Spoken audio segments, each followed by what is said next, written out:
तो गाइस मैं फिर से लेके आ गई हूँ आपके लिए कुछ इम्पोर्टेंट करंट अफेयर। तो चलिए आगे बढ़ते हैं करंट अफेयर की सीरीज़ में। तो सबसे पहला क्वेश्चन है, सर्वोच्च न्यायालय का नया ध्वज व प्रतीक चिन्ह ये है, इसे टॉपिक है। तो राष्ट्रपति द्रौपदी मुर्मू ने 1 सितंबर 2024 को नई दिल्ली में आयोजित जिला न्यायालिका के राष्ट्रीय सम्मेलन के दौरान सर्वोच्च न्यायालय के नए ध्वज और प्रतीक चिन्ह का अनावरण किया है। राष्ट्रपति द्रौपदी मुर्मू ने सर्वोच्च न्यायालय के नए अनावरण के लिए किए गए झंडे में क्या क्या है, ये इंपॉर्टेंट है। अशोक चक्र है, सर्वोच्च न्यायालय की इमारत है और भारत का संविधान इसमें शामिल है। ये देखो यहाँ पे नीचे में भारत का संविधान है, सर्वोच्च न्यायालय की इमारत है और अशोक चक्र है। ये 3 चीज़ें इम्पॉर्टेंट है। सर्वोच्च न्यायालय के ध्वज का रंग नीला है। जो ध्वज है ना, ध्वज का रंग क्या है, नीला है, जिस कलर से मैं हाईलाइट कर रही हूँ। और प्रतीक चिन्ह देवनागरी लिपि में है। भारत का सर्वोच्च न्यायालय और यतो धर्मस्ततो जया अंकित है। क्या अंकित है? यतो धर्मस्ततो जया। इसका अर्थ क्या है? जहाँ धर्म है वहाँ विजय है। जहाँ धर्म है वहाँ विजय है। ये क्वेश्चन पूछा जा सकता है। यतो धर्मस्ततो जया, ये चीज़ ये अंकित है, जहाँ धर्म है वहाँ विजय है। और ध्वज का रंग न नीला है, अशोक चक्र है, सर्वोच्च न्यायालय की इमारत है और भारत का संविधान है झंडे में। यह संस्कृत श्लोक महाभारत से लिया गया है, जहाँ धर्म है वहाँ विजय है, महाभारत से लिया गया है। और हिंदू महाकाव्य में 11 बार इसका उल्लेख है। कितने बार है? 11 बार इसका उल्लेख किया गया है। सर्वोच्च न्यायालय में न्याय की देवी की मूर्ति। तो न्याय की देवी की मूर्ति जो है ना, हाल ही में सुप्रीम कोर्ट में न्याय की देवी की मूर्ति लगाई है। यह मूर्ति सुप्रीम कोर्ट के जजों की लाइब्रेरी में भी लगाई गई है, साथ ही साथ में सुप्रीम कोर्ट में भी लगाई गई है। ठीक है, तो यह इस मूर्ति की आंखों पर ना इस बार पट्टी नहीं बंधी है। इस मूर्ति की खासियत यह है कि पुरानी मूर्ति के बजाय इसके एक हाथ में तराजू है, तो दूसरे हाथ में तलवार की जगह ना भारतीय संविधान है। पहले तलवार होता था, अब यहाँ पे क्या है? यहाँ पे संविधान है और तराजू है। साड़ी पहने आकृति हुई भारतीय संस्कृति को प्रतिबिंबित करती है और समकालीन भारतीय समाज के साथ प्रतिध्वनित होती है। संस्कृति रूप से यह औपनिवेशिक विरासत से हटकर अधिक समावेशी न्याय प्रणाली की ओर बदलाव को दर्शाती है। ठीक है, तो हाथ में संविधान है और इन्होंने साड़ी पहना हुआ है और जो पट्टी जो है, आँख की पट्टी वो हट गई है और तराजू उनके हाथ में है। आगे बढ़ते हैं। रामसर भूमि क्षेत्र। वर्तमान में भारत के कुल रामसर साइट टोटल 85 हो गए हैं। कितने? 85 रामसर स्थल हो गए हैं। अगस्त 2024 में शामिल 3 नए रामसर स्थल हैं। नंजरायन पक्षी अभ्यारण्य तमिलनाडु का है, काजू वैली पक्षी अभ्यारण्य तमिलनाडु का है, तवा जलाशय ना मध्य प्रदेश का है। तो तंजरायन पक्षी अभ्यारण्य कहाँ का है? तमिलनाडु का है। काजू वैली पक्षी अभ्यारण्य तमिलनाडु का है और तवा जलाशय मध्य प्रदेश का है। सर्वाधिक रामसर आर्द्रभूमि क्षेत्र वाला राज्य ना तमिलनाडु हो चुका है, जो कि टोटल 18 रामसर स्थल हैं तमिलनाडु में। और भारत का सबसे बड़ा रामसर आर्द्रभूमि क्षेत्र ना सुंदरवन है, जो कि पश्चिम बंगाल में है, जो कि 4230 वर्ग किलोमीटर में है ना। और भारत का सबसे छोटा रामसर आर्द्रभूमि क्षेत्र ना रेणुका आर्द्रभूमि है, जो कि हिमाचल प्रदेश में है। भारत का पहला रामसर आर्द्रभूमि क्षेत्र ना चिल्का झील ओडिशा में है, जो कि और चिल्का झील पहला और केवला देव जो ना राजस्थान में है वो दूसरा है। तो चिल्का झील ओडिशा का ना ये पहला है और केवला देव ना जो दूसरा है। रेणुका सबसे छोटा है और सबसे बड़ा सुंदरवन है पश्चिम बंगाल में। और सर्वाधिक रामसर तमिलनाडु में हो गए हैं। अभी कितने को ऐड किया गया है? नंजरायन पक्षी अभ्यारण्य तमिलनाडु, काजू valley Tamil Nadu, Tawa Madhya Pradesh.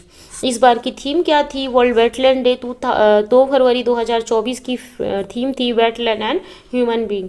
Wetland and human well being. Iran के शहर रामसर में 2 फरवरी 1971 को इस अंतर्राष्ट्रीय संधि पर हस्ताक्षर किए गए, इसलिए इसे रामसर रामसर समझौता के नाम से जाना जाता है। इस समझौते 21 दिसंबर 1975 से प्रभाव में आया और प्रत्येक वर्ष 2 फरवरी को विश्व आर्द्रभूमि दिवस वर्ल्ड वेटलैंड डे मनाया जाता है। विश्व आर्द्रभूमि दिवस पहली बार 1997 में मनाया गया। देखो, पहली बार 2 फरवरी 1971 में ईरान में रामसर सम्मेलन हुआ था, इसी के लिए उपलक्ष्य में 1997 में मनाना स्टार्ट किया गया। भारत के 3 नए क्रिमिनल लॉ बिल आ चुके हैं। राष्ट्रपति द्रौपदी मुर्मू ने तीनों नए क्रिमिनल लॉ बिल को 25 दिसंबर 2023 को मंजूरी दी थी। जुलाई 2024 से आईपीसी, सीआरपीसी और भारतीय साक्ष्य अधिनियम की जगह 3 नए कानून न्याय संहिता बीएनएस, भारतीय नागरिक सुरक्षा संहिता बीएनएसएस और भारतीय साक्ष्य अधिनियम बीएसए लागू हो गए हैं। देखो, सब भी है, भारतीय न्याय संहिता बीएनएस, भारतीय नागरिक सुरक्षा संहिता बीएनएसएस, भारतीय साक्ष्य अधिनियम बीएसए लागू हो गए हैं।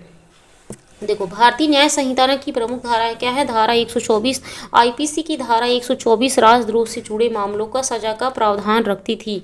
124 राजद्रोह से जुड़े मामलों में सजा का प्रावधान रखती थी। अब क्या हो गया है, ये नए कानूनों के तहत ना राजद्रोह को ना धारा 152 में डाल दिया गया है। क्या? धारा 152 में देशद्रोह कहा गया है। ठीक है, राजद्रोह को देशद्रोह कहा गया है 152 में। उसके बाद में धारा 144 ना आईपीसी की धारा घातक हथियार से लैस होकर गैर कानूनी सभा में शामिल होने के बारे में थी। इस धारा को भारतीय न्याय संहिता के अध्याय 11 में सार्वजनिक शांति के विरुद्ध अपराध की श्रेणी में रखा गया है। अब भारतीय न्याय संहिता की धारा 187 गैर कानूनी सभा के बारे में है। तो पहले वो 144 में था, 187 में हो गया। घातक हथियार से लैस होकर गैर कानूनी सभा में शामिल होना, जैसे अभी हुआ था, है ना, इसको 144 में रखा गया है। इस धारा को भारतीय न्याय संहिता के अध्याय 11 में सार्वजनिक शांति के विरुद्ध अपराध की श्रेणी में रखा गया है। 144 187 हो गया है। धारा 307 नए कानून के अस्तित्व में आने से पहले हत्या करने के प्रयास में दोषी को आईपीसी की धारा 307 के तहत सजा मिलती थी। ठीक है, 307 हत्या था। अब ऐसे दोषियों को भारतीय न्याय संहिता की धारा 109 के तहत सजा सुनाई जाती है। ठीक है, तो हत्या करने के प्रयास में 307 था, अब 109 हो गया है। धारा से 376 दुष्कर्म से जुड़े अपराध में सजा को पहले आईपीसी की धारा 376 में परिभाषित किया गया था। भारतीय न्याय संहिता में दुष्कर्म से जुड़े अपराध में सजा को धारा 63 में शामिल किया गया है।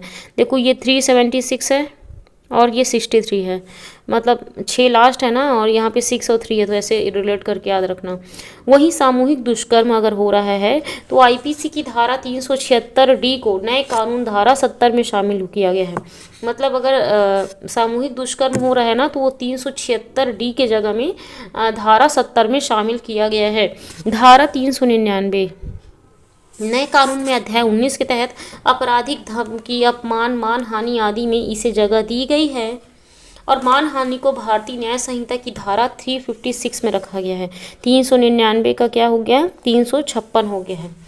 ठीक है, तो 399 का 356 हो गया है। और 399 में क्या था? मानहानि, अपमान, धमकी, ये सब था।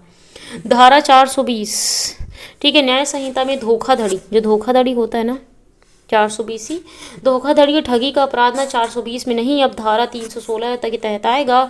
इस धारा को भारतीय न्याय संहिता के अध्याय 17 में संपत्ति की चोरी के विरुद्ध अपराधों की श्रेणी में रखा गया है। ओके, विशेष, इस कानून के लागू होने के बाद इस कानून के तहत भारत में पहला केस भोपाल मध्य प्रदेश में दर्ज किया गया और दिसंबर 2024 में चंडीगढ़ तीनों आपराधिक कानून भारतीय न्याय संहिता बीएनएस, भारतीय नागरिक सुरक्षा संहिता बीएसएसएस, भारतीय साक्ष्य अधिनियम बीएसए लागू करने वाला पहला राज्य बन गया है। कौन? चंडीगढ़। देखो, देशद्रोह का जो धारा था ना वो 124 में था, अब हो गया है धारा 152 हो गया है देशद्रोह, अब धारा 152 हो गया है। गैर कानूनी जो सभा ना धारा 144 में था, अब धारा 187 हो गया है। हत्या ना धारा 302 में था, अब धारा 101 में हो गया है। हत्या का प्रयास करना ना धारा 307 में था, अब ना धारा 109 हो गया है। दुष्कर्म जो है ना धारा 376 था, अब धारा 63 हो गया है। मानहानि ना धारा 399 था, अब धारा 356 हो गया है। ठगी जो है ना धारा 420 था, अब धारा 316 हो गया है। ठीक है। तो जो ठगी था ना वो धारा 420 था, अब धारा 316 हो चुका है। मानहानि ना धारा 399 था, अब धारा 356 हो चुका है। दुष्कर्म ना धारा 376 था, अब धारा 63 हो चुका है। और हत्या का प्रयास ना धारा 307 था, धारा अब 109 हो गया है। हत्या ना धारा 302 था, अब धारा 101 हो गया है। और गैर कानूनी जो सभा ना धारा 144 था, अब धारा 187 हो गया है। देशद्रोह ना धारा 124 था, अब धारा 152 हो चुका है। ओके,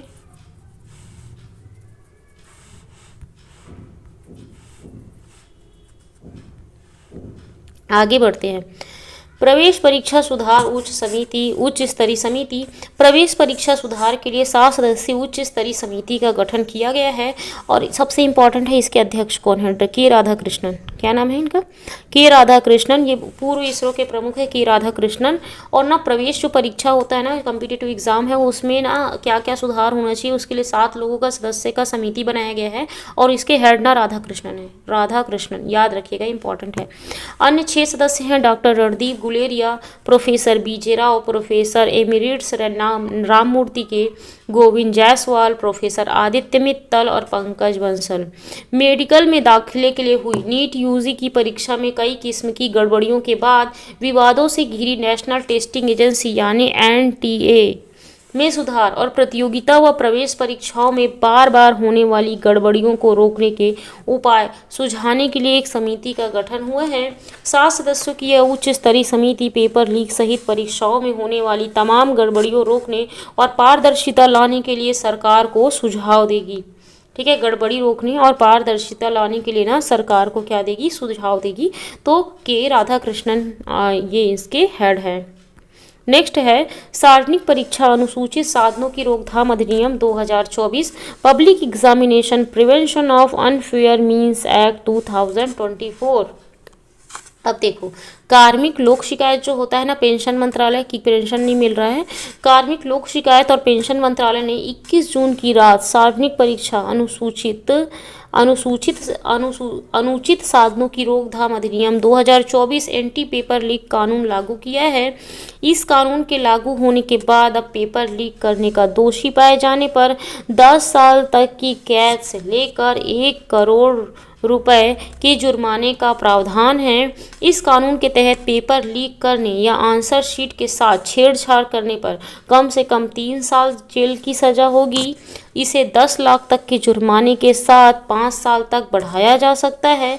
जुर्माना अदा न करने की स्थिति में भारतीय न्याय संहिता 2023 के प्रावधानों के अनुसार कारावास की अतिरिक्त सजा दी जाएगी। परीक्षा संचालन के लिए नियुक्त सर्विस प्रोवाइडर अगर दोषी होता है तो उस पर 1 करोड़ रुपए तक का जुर्माना होगा। सर्विस प्रोवाइडर अवैध गतिविधियों में शामिल है तो उसे परीक्षा की लागत वसूली की जाएगी। साथ ही सेवा प्रदाता को 4 साल की अवधि के लिए किसी भी सार्वजनिक परीक्षा में संचालन की जिम्मेदारी से भी रोका जा सकता है। यदि कोई संस्था संगठित अपराध करने में शामिल है तो उसकी संपत्ति कुर्की और जब्ती के अधीन होगी और परीक्षा की अनुपातिक लागत भी उससे वसूली जाएगी। यदि अपराध किसी निर्देशक, वरिष्ठ प्रबंधन या सेवा प्रदाता फर्म के प्रभारी व्यक्तियों की सहमति या मिलीभगत से किया गया है तो उन्हें 3 से 10 वर्षों की जेल और 1 करोड़ रुपए जुर्माने से दंडित किया जा सकता है। Public examination prevention of unfair means act इसी साल 6 फरवरी को लोकसभा में, 9 फरवरी को राज्यसभा से पारित हुआ था और राष्ट्रपति द्रौपदी मुर्मू के द्वारा 12 फरवरी को बिल को मंजूरी देकर इसे कानून में बदल दिया गया था। इस कानून में संघ लोक सेवा आयोग यूपीएससी, कर्मचारी चयन आयोग एसएससी, रेलवे भर्ती बोर्ड आरआरबी, बैंकिंग कार्मिक चयन संस्थान आईबीपीएस और नेशनल टेस्टिंग एजेंसी एनटीए की परीक्षाएं शामिल होंगी। केंद्र के सभी मंत्रालयों विभागों की भर्ती परीक्षाएं भी इसी कानून के दायरे में होंगी और इसके तहत सभी अपराध संज्ञेय और गैर जमानती होंगे।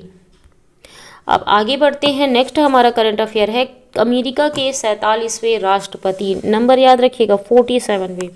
अमेरिका के 47वें राष्ट्रपति होंगे डोनाल्ड ट्रंप।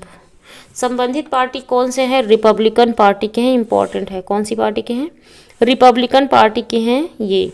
रिपब्लिकन पार्टी के उम्मीदवार डोनाल्ड ट्रंप ने 312 वोट प्राप्त किए हैं। इन्होंने डेमोक्रेटिक पार्टी की उम्मीदवार कमला हैरिस ये रिपब्लिकन के हैं और जो कमला हैरिस है वो डेमोक्रेटिक पार्टी की उम्मीदवार है। कमला हैरिस को मिला है 226 वोट और डोनाल्ड ट्रंप को मिला है 312 वोट से हराया है। मतलब इतने का वोट की डिफरेंस है और कमला हैरिस हार चुकी है। डोनाल्ड ट्रंप का उद्घाटन सोमवार 20 जनवरी 2025 को वाशिंगटन डीसी में यूनाइटेड स्टेट कैपिटल के वेस्ट फ्रंट में होने वाला है। 20 जनवरी को इनको उद्घाटन होगा। और डोनाल्ड ट्रंप अमेरिका के इतिहास में अब तक के पहले नेता हैं जो चुनाव हारने के बाद वापस चुनाव जीत कर लौटे हैं, मतलब पिछले साल। ठीक है, हाँ, तो पहले हैं नेता हैं जो चुनाव हारने के बाद वापस चुनाव जीत कर लौटे हैं और ये रिपब्लिकन पार्टी के हैं 47वें नंबर के। डोनाल्ड ट्रंप के द्वारा की गई नई नियुक्तियां कौन कौन से हैं? तो इन्होंने नासा के चीफ नियुक्त किया है जेरेड इसाकमैन को। क्या नाम है इनका? जेरेड इसाकमैन को इन्होंने नासा का प्रमुख नियुक्त किया है।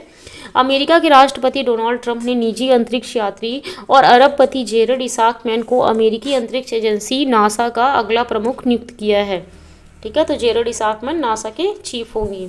संघीय जांच एजेंसी FBI का चीफ ना काश पटेल होगा। काश याद रखना FBI। ठीक है, तो अमेरिका के नवनिर्वाचित राष्ट्रपति डोनाल्ड ट्रंप ने काश पटेल को संघीय जांच एजेंसी FBI का चीफ नियुक्त किया है। काश पटेल पहले भारतवंशी होंगे जो FBI के पद को संभालेंगे। और नासा के कौन बने हैं? जेरेड इसाकमैन। अमेरिका के नए राष्ट्रीय सुरक्षा सलाहकार माइकल वॉल्ट्स। ठीक है, सुरक्षा सलाहकार कौन होंगे? माइकल वॉल्ट्स होंगे। और अमेरिका के नवनिर्वाचित राष्ट्रपति डोनाल्ड ट्रंप ने इंडिया काकस के प्रमुख कांग्रेसमैन माइकल वॉल्ट्स को अपना राष्ट्रीय सुरक्षा सलाहकार NSA बनाने का फैसला किया है। ठीक है, तो माइकल वॉल्ट्स को अपना राष्ट्रीय सुरक्षा सलाहकार NSA बनाने का फैसला किया है। अमेरिका व्हाइट हाउस की पहली महिला chief of staff Susie Wiles कौन बनी है? Chief of staff Susie Wiles बनी है। ट्रंप ने सूसी को व्हाइट हाउस की चीफ ऑफ स्टाफ के रूप में नियुक्त किया है। अमेरिका के इतिहास में सूसी पहली महिला है जिन्हें ये पद मिला है, सूसी विल्स को। ठीक है, सुरक्षा सलाहकार माइकल वॉल्ट्स। संघीय जांच एजेंसी FBI काश पटेल। नासा के ना जेरेड इसाकमैन। आगे बढ़ते हैं। COP29 संयुक्त राष्ट्र जलवायु शिखर सम्मेलन 2024 आयोजन स्थल क्या था? बाकू अजरबैजान में हुआ है COP29, बाकू अजरबैजान में। आगामी संस्करण COP30 ब्राज़ील में आयोजित किया जाएगा। COP30 कहाँ होगा? ब्राज़ील में होगा। अध्यक्षता न मुख्तार बहादुर ओगलू बाबायेव अजरबैजान के न पारिस्थितिक एवं प्राकृतिक संसाधन मंत्री हैं, है ना। सम्मेलन की अवधि न 11 से 22 नवंबर 2024 को हुई है ये।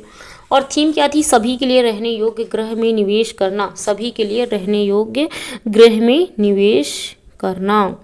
भागीदारी ना UNFCCC के 198 सदस्य देशों एवं सहयोगी संगठनों ने इनमें भागीदारी किया है। और प्रमुख लक्ष्य क्या है? ग्लोबल वार्मिंग को 1.5 डिग्री सेंटीग्रेड तक सीमित रखने के लिए उपायों को लागू करना और जलवायु कार्रवाई में निवेश की तत्काल आवश्यकता पर बल देना। मतलब कि जो टेम्परेचर अभी जो है वो 1.5 डिग्री सेंटीग्रेड से और ज़्यादा ऊपर नहीं बढ़ना चाहिए। उद्देश्य क्या है? जलवायु कार्रवाई का समर्थन करने के लिए व्यापार भागीदारी को बढ़ाने और निवेश निर्णयों में पारदर्शिता बढ़ाने के लिए मंच प्रदान करना। सम्मेलन का एजेंडा क्या है? कमजोर समुदाय, विकासशील व अल्प विकसित देशों को समर्थन देने के लिए क्षति कोष को चालू करने के लिए महत्व पर बल देना। 1.5 डिग्री सेल्सियस के लक्ष्य के अनुरूप राष्ट्रीय स्तर पर निर्धारित योगदान बढ़ाने का आह्वान। सभी देशों से 2025 तक अपनी राष्ट्रीय अनुकूलन योजनाएं तैयार करने एवं प्रस्तुत करने का आह्वान। वैश्विक वित्तीय संसाधनों एवं निजी क्षेत्र को जलवायु वित्त बढ़ाने और हरित नवाचार में निवेश को बढ़ाने के लिए प्रोत्साहन। परिणाम क्या हुआ? ये जो बाकू अजरबैजान में हुआ उसका परिणाम क्या हुआ? COP29 अंतिम समझौते में धनी देशों ने निर्धन देशों को जलवायु वित्तीय सहायता के लिए वर्ष 2035 तक प्रतिवर्ष, मतलब जो धनी देश है ना, उन्होंने 2035 तक प्रतिवर्ष $300 बिलियन की पेशकश की, जिससे भारत समेत ना कई जो विकासशील देश थे ना, विकासशील हैं हम लोग, डेवलपिंग कंट्री है, ठीक है, और डेवलप्ड नहीं है हम। तो विकासशील देशों ने खारिज कर दिया और समझौते के बढ़ते तापमान और आपदाओं से निपटने के लिए प्रतिवर्ष 1.3 ट्रिलियन डॉलर का बड़ा समग्र लक्ष्य रखा है, जिससे अधिकांश धन निजी स्रोतों से आएगा, प्राइवेट से आएगा, ठीक है। COP29 में भारत का पक्ष क्या था? भारत ने विकसित देशों द्वारा जलवायु वित्त पर अंतिम समझौते के रूप में विकासशील देशों के लिए दिए गए 300 बिलियन डॉलर निधि की तीव्र आलोचना की है। भारत ने जलवायु वित्त शमनकारी कार्यक्रम में शामिल होने के लिए विकसित देशों की अनिच्छा पर असंतोष व्यक्त किया है। भारत एवं चीन ने यूरोपीय संघ के प्रस्तावित कार्बन सीमा कर विरोध किया। उनका तर्क यह है कि यह कर संयुक्त राष्ट्र के जलवायु सिद्धांतों का उल्लंघन करता है और उसकी अर्थव्यवस्थाओं पर अनुचित रूप से बोझ डालता है। भारत ग्लोबल स्टॉक टेक परिणामों के अनुकरण के लिए सहमत नहीं है। भारत का ग्लोबल वार्मिंग में योगदान, भारत में ना एक व्यक्ति औसतन 2.9 टन कार्बन डाइऑक्साइड के बराबर उत्सर्जन करता है, जो कि वैश्विक औसत से काफ़ी कम है। वैश्विक औसत ना 6.6 है, तो उससे काफ़ी कम है। भारत ने 2027 तक नेट ज़ीरो उत्सर्जन और 2030 तक 500 गीगावाट नवीनीकरण ऊर्जा क्षमता हासिल करने का लक्ष्य रखा है। ये इंपॉर्टेंट है, 2030 तक 500 गीगावाट नवीनीकरण ऊर्जा क्षमता हासिल करने का लक्ष्य रखा है और 2027 तक नेट ज़ीरो कार्बन उत्सर्जन। देखो कॉप ना कॉन्फ्रेंस ऑफ पार्टीज जलवायु परिवर्तन पर संयुक्त राष्ट्र फ्रेमवर्क कन्वेंशन UNFCCC का प्राथमिक शासी निकाय है। UNFCCC वर्ष 1992 में रियो डी जेनेरियो में पृथ्वी शिखर सम्मेलन के दौरान वैश्विक जलवायु वार्ता का मार्गदर्शन करने के लिए बनाई गई एक अंतर्राष्ट्रीय संधि है। उद्देश्य क्या है? गंभीर मानव जनित जलवायु व्यवसाय से बचने के लिए ग्रीन हाउस गैस सांद्रता को सुरक्षित स्तर तक स्थिर रखना। सदस्यता UNFCCC में 198 पक्षकार शामिल हैं, जिसमें से 197 देश एवं यूरोपीय संघ शामिल है। यह जलवायु कार्रवाई के लिए लगभग सार्वभौमिक वैश्विक प्रतिबद्धता को दर्शाता है। महत्वपूर्ण क्या समझौते देख लेते हैं तो क्योटो प्रोटोकॉल 1997 में हुआ था। कोपेनहेगन समझौता ना 2009 में हुआ था। पेरिस समझौता 2015 में हुआ था और ग्लासगो जलवायु समझौता ना 2021 में हुआ था। ग्लासगो जलवायु समझौता ना 2021 में हुआ था और पेरिस समझौता ना 2015 में हुआ था। कोपेनहेगन समझौता ना 2009 में हुआ था और क्योटो प्रोटोकॉल 1997 में हुआ था। अब आगे बढ़ते हैं। एक्सपोसैट मिशन, ठीक है, एक्सपोसैट मिशन लॉन्च कब किया गया था? 1 जनवरी 2024 को लॉन्च किया एक्सपोसैट मिशन को। इसरो ने इसको लॉन्च किया, इसरो ने लॉन्च किया एक्सपोसैट को। PSLV C58 से लॉन्च किया। किससे लॉन्च किया? PSLV C58 से लॉन्च हुआ। उद्देश्य क्या था? न्यूट्रॉन तारे का अध्ययन, ब्लैक होल का अध्ययन व अंतरिक्ष के 50 सबसे चमकीले स्रोतों का अध्ययन। अंतरिक्ष के 50 सबसे चमकीले स्रोतों का अध्ययन। Payload POLIX polarimetry instrument in X ray. यह पेलोड खगोलीय स्रोतों से उत्पन्न 830 केवी फोटॉनों के मध्यम एक्सरे ऊर्जा रेंज की ध्रुवीकरण की डिग्री और कोण जैसे ध्रुवण मापदंडों को मापने में सक्षम होगा।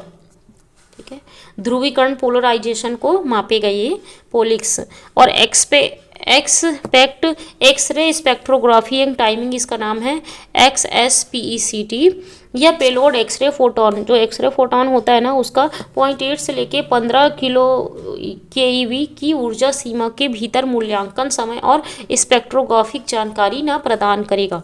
विशेष, यह देश का पहला एक्सरे पोलारीमेट्री सैटेलाइट है। यह नासा के बाद लॉन्च किया गया अब तक का ऐसा दूसरा मिशन है एक्सपोसैट। और किस में से लॉन्च किया गया था? PSLV C58 से लॉन्च किया, इसरो ने लॉन्च किया है। इसमें पोलिक्स है, एक्सपेक्सेट है और ना एक्सपोसैट इसरो और Raman research institute RRI Bengaluru Karnataka के बीच क्या है? एक सहयोग है। अब देखो RHUMI रूमी, भारत का पहला रीयूजेबल, RHUMI का रूमी का फुल फॉर्म क्या है? Reusable hybrid rocket. Reusable hybrid rocket. Bharat ने 24 अगस्त 2024 को अपना पहला reusable hybrid rocket Rumi 1 launch किया है। उद्देश्य क्या है? ग्लोबल वार्मिंग और जलवायु परिवर्तन पर अनुसंधान के लिए डेटा एकत्र करना। ठीक है। जब जो ग्लोबल वार्मिंग हो रहा है और जलवायु परिवर्तन हो रहा है ना, इसके लिए ना डेटा एकत्र करना ये इसका लक्ष्य है, और भारत ने लॉन्च किया है रूमी-1, ठीक है। याद रखना रीयूजेबल है ये, ठीक है। और ग्लोबल वार्मिंग और जलवायु परिवर्तन पर अनुसंधान के लिए डेटा एकत्र करने के लिए लॉन्च किया है। इसे तमिलनाडु स्थित startup up space zone India द्वारा विकसित किया गया है। रॉकेट को मोबाइल लॉन्चर के द्वारा चेन्नई के थिरुविंदगई से लॉन्च किया गया है। चेन्नई के थिरुविंदधई से लॉन्च किया गया है। एक हाइब्रिड रॉकेट इंजन ठोस ईंधन और तरल ईंधन दोनों इंजनों की विशेषताओं को इस्तेमाल करता है। हाइब्रिड मिक्स मतलब दोनों है, तरल और ठोस दोनों है। हाइब्रिड रॉकेट इंजन प्रणोदक के रूप में ठोस ईंधन, प्रणोदक जो वो करता है नीचे तरफ रहता है वो ठोस ईंधन, और दहन को बनाए रखने के लिए तरल या गैसीय ऑक्साइड, ऊपर चले जाएगा तो फिर क्या होगा, गैसीय ऑक्साइड का उपयोग करते हैं। रूमी-1 रॉकेट एक जेनरेटिक ईंधन आधारित हाइब्रिड मोटर और विद्युत चलित पैराशूट डिस्प्लायर से सुसज्जित है। नीचे आएगा तो पैराशूट लेके आएगा, है ना। और जो कि 100% आतिशबाजी मुक्त और 0% TNT है। 100% मतलब वो आतिशबाजी मुक्त मतलब कि वो जो निकलता है ना वो सब नहीं निकलेगा, और TNT भी नहीं होगा, 0% TNT होगा। तो ये रीयूजेबल है, हाइब्रिड रॉकेट है, और ग्लोबल वार्मिंग और जलवायु परिवर्तन पर अनुसंधान के लिए डेटा एकत्र करने के लिए इसको लॉन्च किया गया है। भारत ने लॉन्च किया है। नेक्स्ट आगे बढ़ते हैं। चांग-ई-6 चीन का मून मिशन है। चांग-ई-6 मीन का मून मिशन है, चीन का मून मिशन है। चीन ने चंद्रमा के सुदूर हिस्सों में पहली बार नमूने एकत्र करने और उन पर रिसर्च करने के लिए 53 दिवसीय मिशन शुरू किया है, ठीक है। रात चांद के अंधेरे वाले हिस्से, है ना, साउथ पोल में हिस्से में मिट्टी का सैंपल लेकर धरती पर सुरक्षित वापस लौटने में सफल रहा। चांग-ई-6 मतलब मिट्टी को लेके सुरक्षित वापस लौटने में सफल रहा। यह मिशन 3 मई 2024 को चांद पर प्रक्षेपित किया गया था, और यह चंद्रयान 2 जून 2024 को चांद के सुदूर क्षेत्र पहुंचा था, ठीक है। 4 जून को इसके द्वारा चांद की धूल और चट्टानों के नमूने को एकत्रित करना शुरू किया। इस अभियान को पूरा होने में 53 दिन लगे। मानव चंद्र अन्वेषण के इतिहास में यह अपनी तरह पहला प्रयास है, ठीक है। मतलब कि ये साउथ पोल में गया था और वहाँ से सैंपल एकत्र करके लाया है, तो ये इतिहास में अपनी तरह का पहला प्रयास था। चांग-ई-6 मिशन ये चीन का मून मिशन है, और ये 53 दिन का था, जो कि मिट्टी लेके आया है, ठीक है। आगे बढ़ते हैं। भारत का पहला सूर्य मिशन आदित्य L1 लॉन्च तिथि ना 2 सितंबर 2023 को हुआ, सुबह 11:50 में। लॉन्चिंग स्थल क्या था, प्रोफेसर सतीश धवन अंतरिक्ष केंद्र श्रीहरिकोटा आंध्र प्रदेश से था आदित्य L1 का, ठीक है। PSLV C57 से लॉन्च किया गया आदित्य L1। इस मिशन के तहत आदित्य L1 को सन अर्थ सिस्टम के लॉन्ग्रेंजियन पॉइंट मतलब L1 पॉइंट के करीब हेलो ऑर्बिट में स्थापित किया गया, जो पृथ्वी से 15 लाख किलोमीटर दूर है। हेलो ऑर्बिट में स्थापित किया गया जो पृथ्वी से 15 लाख किलोमीटर दूर है। PSLV C57 से लॉन्च किया गया है इसको, ठीक है। चंद्रयान 3 14 जुलाई 2023 को लॉन्च किया गया, दोपहर 2:35 पर। प्रोफेसर सतीश धवन अंतरिक्ष केंद्र श्रीहरिकोटा आंध्र प्रदेश से लॉन्च किया गया। प्रक्षेपण यान जो है ना LVM-3 M4 रॉकेट है। LVM-3 M4 रॉकेट है। चंद्रयान 3 को लॉन्च किया गया LVM-3 M4 से, और लैंडर का नाम क्या है, इसका विक्रम है, और रोवर का नाम क्या है, प्रज्ञान है। लैंडर, विक्रम, रोवर, प्रज्ञान 14 जुलाई 2023 दोपहर 2:35 पर सतीश धवन अंतरिक्ष केंद्र श्रीहरिकोटा आंध्र प्रदेश से LVM-3 M4 से लॉन्च किया गया। लैंडर का नाम विक्रम, रोवर का नाम प्रज्ञान। मिशन में भेजे गए पेलोड को कुल वजन 3900 किलोग्राम था, 3900 किलोग्राम। यह मिशन इसरो के चंद्रयान 2 मिशन का फॉलोअप मिशन था। चंद्रयान 3 ऑर्बिटर नहीं था, केवल एक लैंडर और रोवर भेजा गया था। 23 अगस्त 2023 को ऑर्बिटर तो पहले ही भेज चुका था ना, इसलिए, और लैंडर और रोवर ही खराब हुआ था तो ऑर्बिटर नहीं भेजा। 23 अगस्त 2023 को शाम 6:04 पर इसने यह चंद्रमा की सतह पर सफल सॉफ्ट लैंडिंग किया और इसी के साथ भारत चंद्रमा के दक्षिणी ध्रुव पर, इंपॉर्टेंट है, दक्षिणी ध्रुव पर पहुंचने वाला विश्व का पहला देश तथा चांद पर पहुंचने वाला विश्व का चौथा देश बना। चांद पर पहुंचने वाला विश्व का चौथा देश और दक्षिणी ध्रुव पर पहुंचने वाला विश्व का पहला देश बना। भारत से पहले अमेरिका, रूस, चीन व चंद्रमा पर पहुंच चुके हैं। अमेरिका, रूस, चीन चंद्रमा पर पहुंच चुके हैं। चंद्रयान मिशन से जुड़े 3 महत्वपूर्ण नामकरण। देखो, शिव शक्ति पॉइंट ना चंद्रयान 3 का लैंडिंग पॉइंट को, जहां पे इन्होंने लैंडिंग किया चंद्रयान 3 ने, उसको शिव शक्ति पॉइंट कहा। और तिरंगा पॉइंट किसको कहा? चंद्रयान 2 जहाँ पे क्रैश हुआ था ना, उसको तिरंगा पॉइंट कहा। और शिव शक्ति पॉइंट ना चंद्रयान 3 का लैंडिंग पॉइंट था।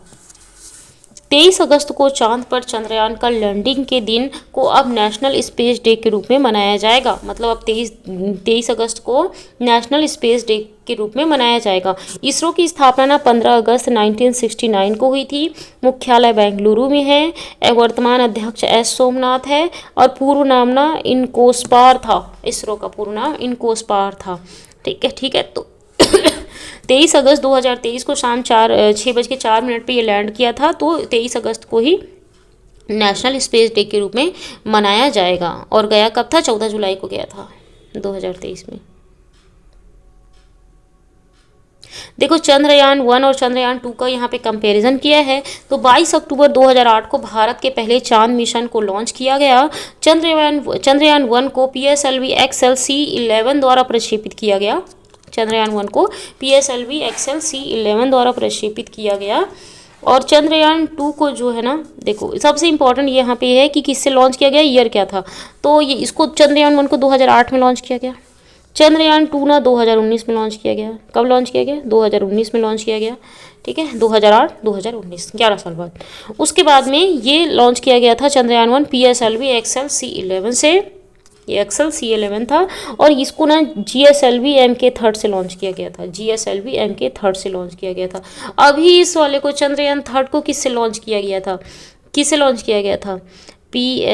LVM 3rd M4 रॉकेट से। LVM 3rd M4 रॉकेट से लॉन्च किया गया था। LVM 3rd M4 rocket. आगे बढ़ते हैं। अनुच्छेद 370 की समाप्ति। तो देखो, अनुच्छेद 370 की समाप्ति हो गई। भारत के माननीय सर्वोच्च न्यायालय ने 11 दिसंबर 2023 को अनुच्छेद 370 और अनुच्छेद 35A निरस्त करने का फैसला सुनाया है। न्यायालय ने अनुच्छेद 370 की अस्थायी प्रकृति को स्वीकार किया और अनुच्छेद 370 पर फैसले के लिए गठित 5 न्यायाधीशों की संविधान पीठ थी, जिसमें कौन थे? जस्टिस DY चंद्रचूड़ अध्यक्ष थे, जस्टिस संजय किशन कौल थे, जस्टिस संजीव खन्ना थे, जस्टिस BR गवई थे, जस्टिस सूर्यकांत थे। DY चंद्रचूड़ इंपॉर्टेंट है, हमारे न्यायालय ने भी इसको मान्यता दे दी है। इससे पूर्व 5 अगस्त 2019 को संसद द्वारा अनुच्छेद 370 35A को हटाने की मंजूरी दी गई।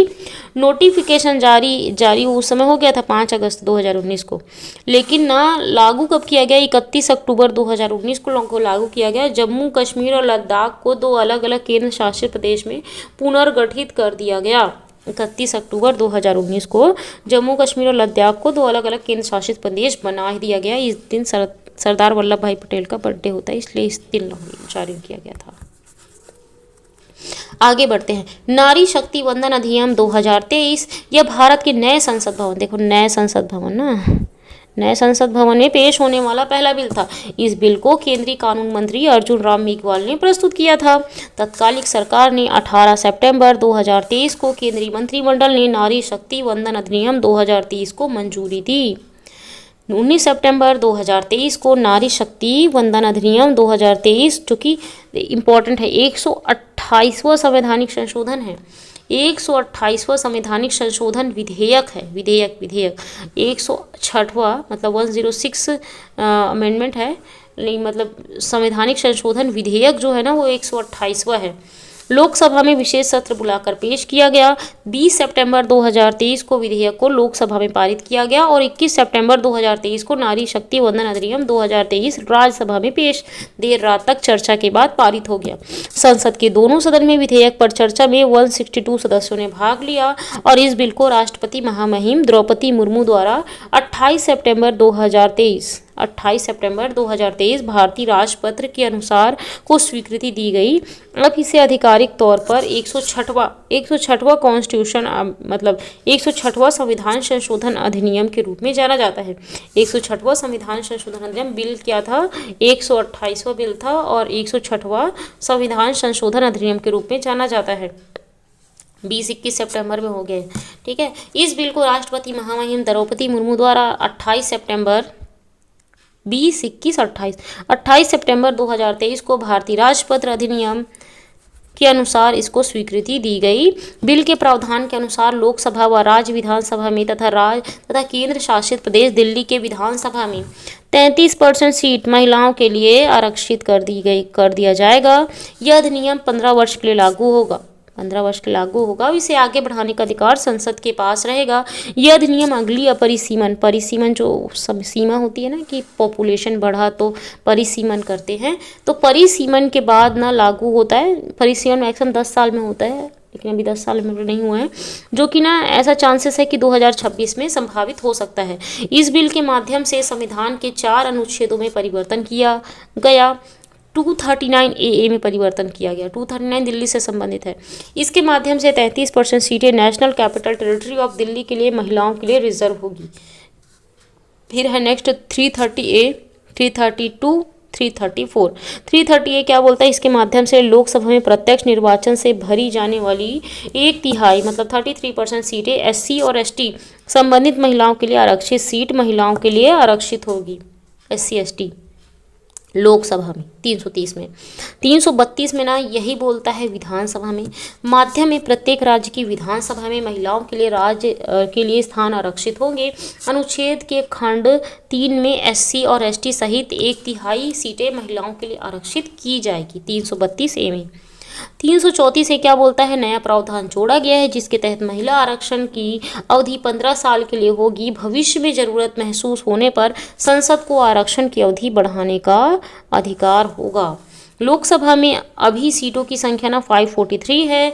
जैसे ही कानून लागू होगा महिला सदस्यों की संख्या 181 हो जाएगी, और जो कि वर्तमान में 82, अभी 82 महिलाएं हैं, लेकिन अगर ये लागू हो गया तो 181 महिलाएं हो जाएंगी, ठीक है, लोकसभा में भी विधानसभा में भी, ठीक है। तो आज के लिए इतना ही, चलिए बाय बाय।